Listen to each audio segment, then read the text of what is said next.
Richard, watching Free Speech TV in Independence, Kentucky. What a great name for a town. Hey, Richard, what's up?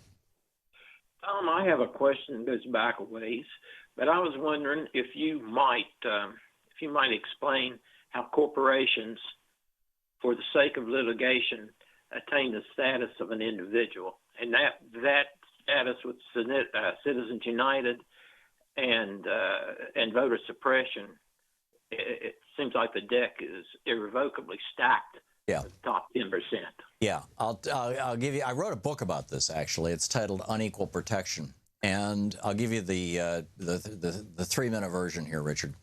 In 1886, at that point in time, for the previous 25 years roughly since the Civil War, Abraham Lincoln started, but others followed. Enormous amounts of federal dollars had been thrown at the railroads. Literally, in today's dollars, hundreds of billions of dollars.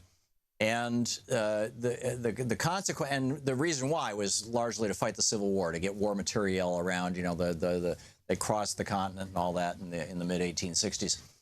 And the result of that was that 5 companies ended up wealthier than anything you can imagine. Like today's Koch brothers. I mean, just absolute oligarchs. And so these guys started arguing. They had bought a couple of members of the U.S. Supreme Court. The most prominent was a guy named Stephen J. Field.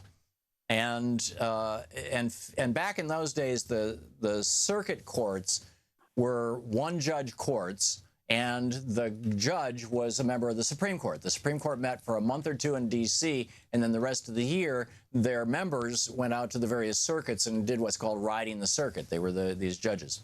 And so with some substantial bribes from the railroads, and we now have all the records of this. In fact, I found this stuff in the National Archives when I was writing the book.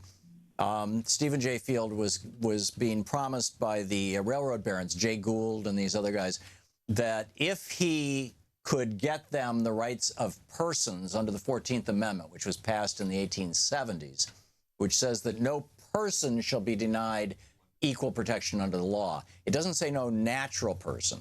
And corporations had always historically been considered artificial persons because they had to have some personhood status in order to pay taxes, sue, be sued, those kind of things.